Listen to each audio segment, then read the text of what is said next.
Hi everyone, today I'm going to teach you about glycolysis. So let me tell you what glycolysis is first. It's the breakdown of glucose to pyruvic acid without oxygen solely by the use of enzymes.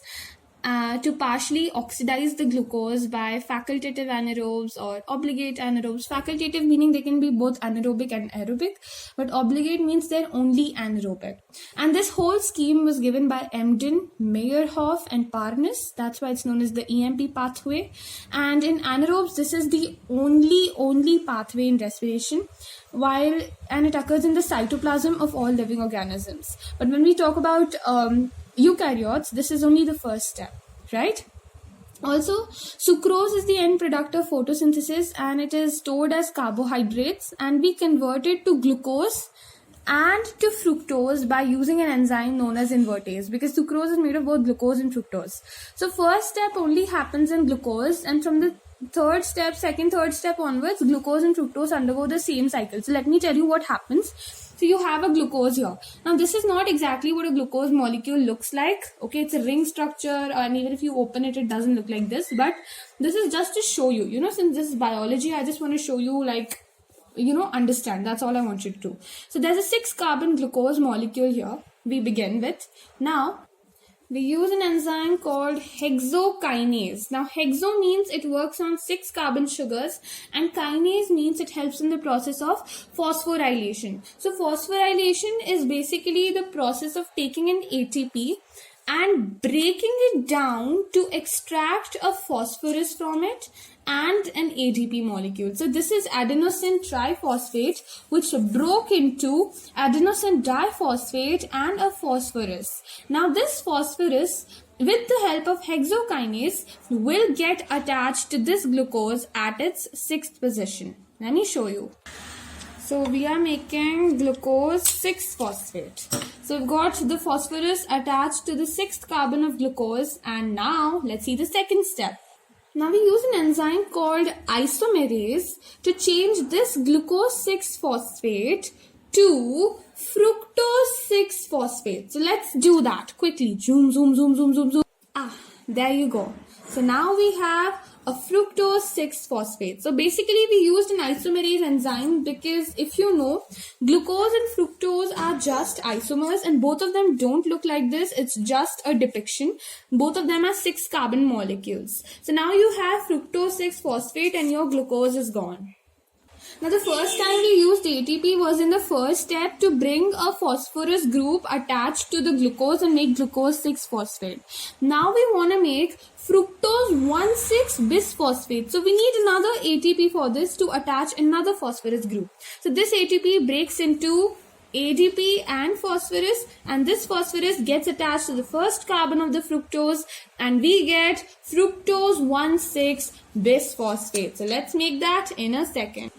So we basically made glucose 6-phosphate from glucose, and from glucose 6-phosphate we made fructose 6-phosphate, and now we're making fructose 1,6-bisphosphate. Let me also tell you, this is the last time we used ATP because respiration is done to release energy, not to eat up all of our remaining energy. And that's why this is the last ever time we used ATP. And now we're directly going to start producing ATP, which I will teach you in a minute. So let's see what happens to this fructose 1,6-bisphosphate.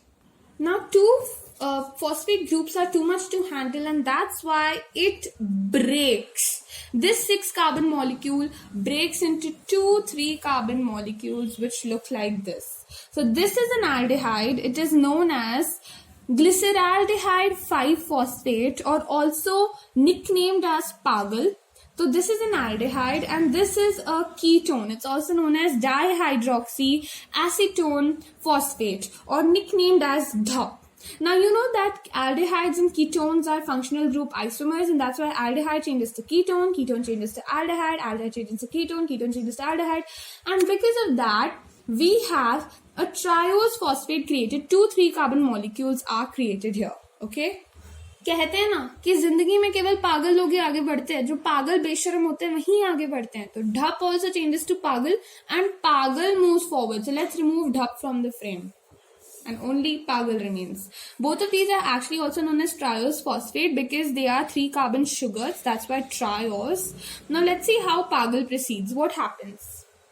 Now remember that we are only going to oxidize. We oxidized our fructose to our aldehyde and ketone. Now we're going to oxidize aldehydes to acids.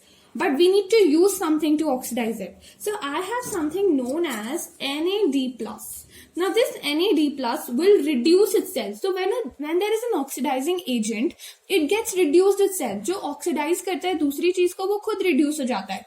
तो ये खुद reduce हो जाएगा. NAD+, I'll add some H2 to it. So H2 means H plus and H minus. Once I add this to it, it basically gets reduced to NADH plus H plus. So I get the reduced form of this NAD plus.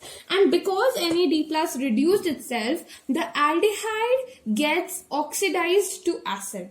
Another thing that happens over here is a magic phosphate occurs. Now, a phosphate group occurs out of nowhere and that also gets attached. So now 1,1-phosphate was attached. Now we know that the fructose had 2 phosphates, right? So 1 phosphate went to our aldehyde and 1 phosphate went to our ketone. And that's why we got 2 triose phosphates. Now what happens is NADH plus H plus will go further and release a lot of phosphate groups, right? It will make a lot of ATP.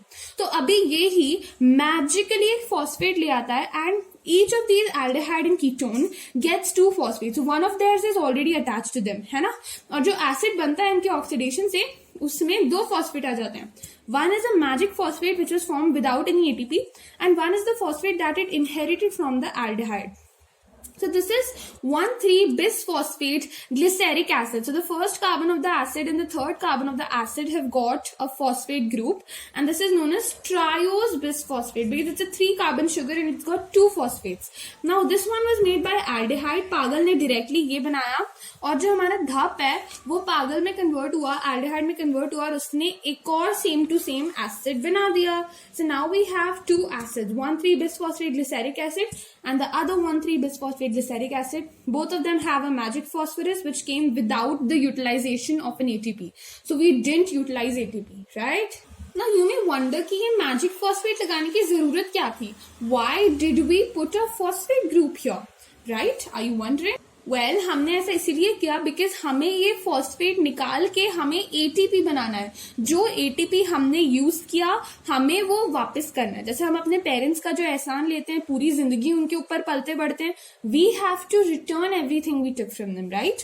तो यहाँ पे हम एक ADP को बुलाते हैं, हम बोलते हैं एडीपी इधर आओ, और एक और एडीपी को बुलाते हैं, हम बोलते हैं एडीपी इधर आओ, और हम अपना मैजिक फॉस्फेट इन एटीपी पे निकाल के मैजिक फॉस्फेट इस तरीके से हम मैजिक फॉस्फेट निकाल देते हैं और इस एडीपी पे लगा देते हैं. ये वाला मैजिक फॉस्फेट निकाल देते हैं और इस एटीपी पे लगा देते हैं. Ready for the magic? देखो, before telling that I want to tell you कि जो नॉर्मल फॉस्फेट लगा था, जो एटीपी से निकला था, वो 3rd कार्बन पे लगा था, है ना? जो हमारे पास ग्लिसरॉल्डिहाइड था, पागल था, उसमें भी 3rd कार्बन पे वो फॉस्फेट लगा था. ग्लिसरॉल्डिहाइड 3 फॉस्फेट था वो, और जो हमारा अब ग्लिसरिक एसिड बना था, इस पे 1st कार्बन और 3rd कार्बन दोनों पे लगा था. तो वो 1st कार्बन वाला मैजिक फॉस्फेट ही हम निकालते हैं, ठीक है? ये एटीपी वाला फॉस्फेट नहीं है, ये हमने मैजिक फॉस्फेट ही निकाला है. इसका नाम एक्चुअल में मैजिक फॉस्फेट नहीं होता है, ये मैंने रखा है तो मैं याद दिलाने के लिए. तो देखो अब क्या होता है. टिंग टिंग टिंग टिंग टिंग. इन फॉस्फेट्स के नए नाम बन गए हैं 3-फॉस्फोग्लिसरिक एसिड, क्योंकि 1st कार्बन वाला मैजिक फॉस्फेट निकल चुका है. अब इसका नाम ट्रायोस बिसफॉस्फेट की जगह ट्रायोस फॉस्फेट हो गया है. Three phosphate glyceric acid, three phosphate glyceric acid, 2 molecules बन गए हैं और हमारे पास 2 एटीपी भी बन गए हैं. ये लेट्स गो. ये सारे 3 कार्बन के हैं, ठीक है? अब देखना नेक्स्ट स्टेप में क्या होगा. हमें ना फालतू के स्टेप्स क्रिएट करना बहुत पसंद है. 3-फॉस्फोग्लिसरिक एसिड हमने बनाया, हम फालतू में से आइसोमराइज करके 2-फॉस्फोग्लिसरिक एसिड बना देंगे इससे. Why we are simply including so many steps? क्यों हम फालतू में ग्लाइकोलिसिस को लंबा चौड़ा प्रोसेस बना रहे हैं? इसका रीजन है क्योंकि बेटा जब हम C6H12O6 प्लस 6O2 करते हैं ना, ग्लूकोज को जब ऑक्सीडाइज करते हैं, तो CO2 निकलता है, H2O निकलता है, बहुत सारी एनर्जी निकलती है. अब इसमें से ज्यादातर एनर्जी जो है यूजलेस हीट की तरह निकल जाती है. इसलिए हम छोटे छोटे स्टेप्स में करते हैं जिससे हर स्टेप में थोड़ी सी हीट लॉस हो, बस जिससे ज्यादा हीट लॉस नहीं हो और हमारी यूजफुल एनर्जी ज्यादा क्रिएट हो. तो इसीलिए ये 3-फॉस्फोग्लिसरिक एसिड फालतू में हम इसे 2-फॉस्फोग्लिसरिक एसिड में आइसोमराइज कर रहे हैं फॉर नो रीजन. अब जो हमारे 2-फॉस्फोग्लिसरिक एसिड होते हैं, इससे हम वाटर रिलीज करते हैं, और जब हम वाटर रिमूव करते हैं तो ये एक नया कंपाउंड बना देता है। एक फॉस्फोग्लिसरिक एसिड एक फॉस्फोइनॉल पायरुवेट बनाता है, दूसरा फॉस्फोग्लिसरिक एसिड दूसरा फॉस्फोइनॉल पायरुवेट बनाता है। तो ये जो 2 फॉस्फोइनॉल पायरुवेट बनते हैं, अब ये कुछ करते हैं, ये भी 3 कार्बन ही होते हैं। ये दोनों फॉस्फोइनॉल पायरुवेट भी एक एक एडीपी को बुलाते हैं और बोलते हैं एडीपी इधर आ, एडीपी इधर आ, और ये एडीपी को चेंज कर देते हैं एटीपी में। तो ये एटीपी बन गया हमारे। तो यहाँ पे फिर से 2 एटीपी रिलीज हो गए। जैसे हमारे वहां पे कहाँ पे जब ट्रायोज बायफॉस्फेट था, 1,3 बायफॉस्फोग्लिसरिक एसिड था, उससे जब 3 फॉस्फोग्लिसरिक एसिड बना था तब एक एटीपी रिलीज हुआ था। अब एक और 2 एटीपी रिलीज हो गए, वहां पे भी 2 रिलीज हो गए थे। तो हमारे 4 एटीपी अब तक हम बना चुके हैं और हमने अभी तक यूज केवल 2 ही एटीपी किए हैं। और बाय द वे, जब फॉस्फोइनॉल पायरुवेट अपने एटीपी निकाल देता है और मतलब अपने फॉस्फोरस निकाल देता है और एटीपी बना देता है, तो ये नए कंपाउंड में चेंज हो जाता है। वो नया कंपाउंड होता है हमारा final compound of glycolysis, it is known as pyruvic acid. तो हम पूरा ग्लाइकोलिसिस ही इसलिए करते हैं जिससे हमें 2 मॉलिक्यूल्स ऑफ पायरुविक एसिड मिल जाएं, जिसको हम बाद में आगे जाके हम इसको अलग रिएक्शन में यूज कर सकते हैं अगर हम एरोबिक यूकैरियोटिक हैं। पर अगर हम एनारोबिक हैं तो this is the only pathway for us. हमारा मेन प्रोडक्ट केवल यही है। तो thank you for watching. I hope you understood glycolysis.